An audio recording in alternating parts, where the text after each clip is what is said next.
வணக்கம். உங்க வீட்ல இருக்கிற ஃப்ரிட்ஜுக்கு பின்னாடி ஒரு பெரிய இன்ஜினியரிங் புதிர் ஒளிஞ்சிட்டு இருக்குன்னு உங்களுக்கு தெரியுமா? வாங்க, இன்னைக்கு நாம எல்லாரும் சேர்ந்து அதை சால்வ் பண்ணலாம். இப்போ நீங்க பாக்குற இந்த ஒரு இன்ஜினியரிங் கணக்கு தான் நம்மளோட ஆரம்ப புள்ளி. பாக்குறதுக்கு கொஞ்சம் சிக்கலா பயமுறுத்துற மாதிரி தெரியுதா? கவலையே படாதீங்க. வாங்க, இத சின்ன சின்னதா உடைச்சு பார்த்தா எவ்ளோ சுலபமா புரிய போகுதுன்னு நீங்களே பாப்பீங்க. ஓகே, இந்த புதிரை நம்ம எப்படி அவிழ்க்க போறோம்னு ஒரு சின்ன ப்ளூ பிரிண்ட் மாதிரி இத பாருங்க. முதல்ல கணக்கு என்ன சொல்லுதுன்னு சரியா புரிஞ்சுக்க போறோம். அப்புறம் அதுல கொடுத்திருக்கிற க்ளூஸ வச்சு உலர்தன்மைனா என்ன, ஒரு மிஷினோட செயல்திறன், அதாவது எஃபிஷியன்சியை எப்படி கண்டுபிடிக்கிறதுன்னு பாப்போம்.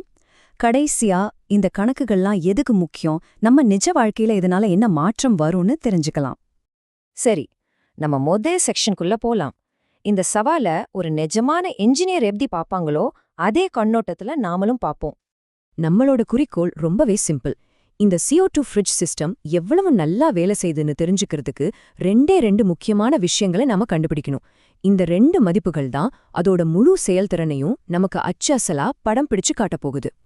அடுத்து இந்த கணக்குல நமக்கு என்னென்ன க்ளூஸ் கொடுத்திருக்காங்கன்னு பாப்போம். இந்த எண்களை வெறும் டெக்னிக்கல் வார்த்தைகளா பார்க்காம நம்ம புதிரை விடுவிக்க போற முக்கியமான தடயங்களா நினைச்சுக்கங்க.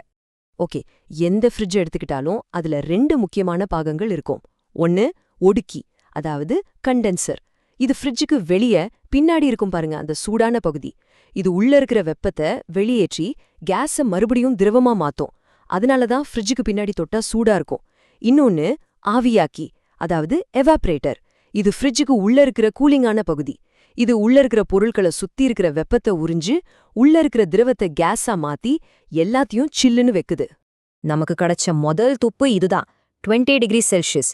இதுதான் அந்த ஃப்ரிட்ஜோட ஹாட் சைடுன்னு சொன்னமே, அந்த கண்டென்சரோட வெப்பநிலை. அடுத்து 2வது வெப்பநிலை -18 டிகிரி செல்சியஸ்.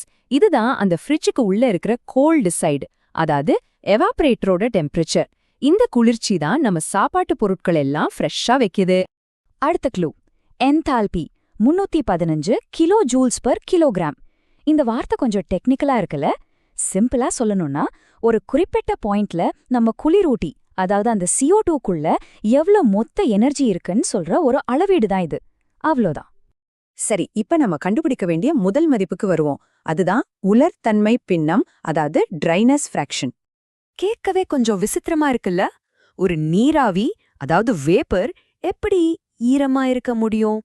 உண்மையில இதுக்கும் தண்ணீருக்கும் சம்பந்தமில்ல. நம்ம குளிரூட்டி, அதாவது ரெஃப்ரிஜரண்ட், சில சமயங்கள்ல திரவமாவும் இல்லாம வாயுவாவும் இல்லாம ரெண்டும் கலந்த ஒரு கலவையா இருக்கும்.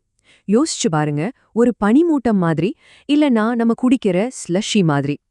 இந்த உலர்தன்மைங்கிறது அந்த கலவையில எவ்வளவு சதவீதம் வாயுவா இருக்குன்னு சொல்ற ஒரு கணக்கு. அவ்வளவுதான். இன்னும் சிம்பிளா சொல்லணும்னா, இந்த உலர்தன்மை பின்னங்கிறது 0க்கும் 1க்கும் நடுவுல இருக்கிற ஒரு நம்பர். அது 0வா இருந்தா அது 100% திரவம்னு அர்த்தம். அதுவே 1ஆ இருந்தா 100% வாயு. சிம்பிள். அடுத்து நம்மளோட 2வது ரொம்ப முக்கியமான இலக்குக்கு வருவோம். அதுக்கு பேர் தான் கோஆப், அதாவது கோஎஃபிஷியன்ட் ஆஃப் பெர்ஃபார்மன்ஸ். இந்த COPய ஈஸியா புரிஞ்சுக்கணும்னா, இதை நம்ம வண்டியோட மைலேஜ்னு சொல்லலாம். 1 லிட்டர் பெட்ரோலுக்கு கார் எவ்ளோ தூரம் ஓடுதுன்னு சொல்றோம்ல, அதே மாதிரி நாம கொடுக்கிற கரண்ட்டுக்கு நம்ம ஃப்ரிட்ஜ் எவ்ளோ கூலிங்க கொடுக்குதுன்னு அளவிடுறது தான் இந்த COP. இதிலேருந்து நாம தெரிஞ்சுக்க வேண்டிய முக்கியமான விஷயம் என்னன்னா, COP மதிப்பு எவ்ளோ அதிகமா இருக்கோ அந்த ஃப்ரிட்ஜ் அவ்ளோ திறமையானதுன்னு அர்த்தம். சிம்பிளா சொன்னா, குறைஞ்ச கரண்ட் பில்ல அதிக கூலிங் கிடைக்கும். சரி, இப்போதைக்கு சிக்கலான ஃபார்முலா எல்லாம் மறந்துடுங்க. நம்ம கிட்ட இருக்கிற க்ளூஸ வச்சு பதில்களை எப்படி ஸ்டெப் பை ஸ்டெப்பா கண்டுபிடிக்கலான்னு ஒரு வழிமுறைய பார்க்கலாம் வாங்க. இந்த மாதிரி கணக்க தீர்க்கறது ஒரு பெரிய மேட்டர் இல்ல. இது ஒரு சிஸ்டமேட்டிக் ப்ராசஸ் தான். முதல்ல இன்ஜினியர்ஸ் எப்பவும் ஒரு ஸ்டீம் டேபிள்னு ஒரு டேட்டா புக் வச்சிருப்பாங்க. அதை வச்சு முக்கியமான பாயிண்ட்ஸ்ல இருக்கிற ஆற்றல் மதிப்புகளை கண்டுபிடிப்போம். அப்புறம் நாம இப்போ கத்துக்கிட்ட அந்த உலர்தன்மையை 2 இடத்துல கணக்கிடுவோம். கடைசியா இந்த எல்லா தகவல்களையும் ஒன்னா சேர்த்து இறுதி COPயை ஈஸியா கண்டுபிடிச்சிடலாம். சரி, நாம போட்ட கணக்கெல்லாம் வெறும் நம்பர்ஸ் தானா? இல்லவே இல்ல. இந்த கணக்குகள் எல்லாம் நிஜ உலகத்துல எவ்ளோ பெரிய தாக்கத்தை ஏற்படுத்துதுன்னு பாப்போமா? வாங்க, இந்த புள்ளிகளை இணைச்சு பார்க்கலாம். இந்த ஒரு மேற்கோளை பாருங்க. உலகத்தோட மொத்த ஆற்றல் பயன்பாட்டை குறைக்கிறதுக்கு நம்மகிட்ட இருக்கிற மிகப்பெரிய கருவிகள்ல ஒன்னு இந்த குளிரூட்டும் அமைப்புகளோட செயல்திறன் தான். நாம இப்ப பார்த்த சின்ன கணக்குக்கு பின்னாடி எவ்ளோ பெரிய விஷயம் இருக்குன்னு இப்ப புரியுதா?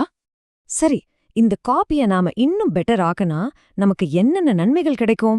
வீடுகளுக்கும் கம்பெனிகளுக்கும் கரண்ட் பில் குறையும், நம்ம பவர் கிரிட் மேல இருக்கிற அழுத்தம் குறையும், பவர் பிளான்ட்ல இருந்து வர புகையும் பசுமை குடில் வாயுக்களும் கம்மியாகும். இது எல்லாத்துக்கும் மேல இன்னும் சூப்பரான குளிரூட்டும் டெக்னாலஜிய கண்டுபிடிக்கிறதுக்கு இது ஒரு பெரிய உந்துதலா இருக்கும்.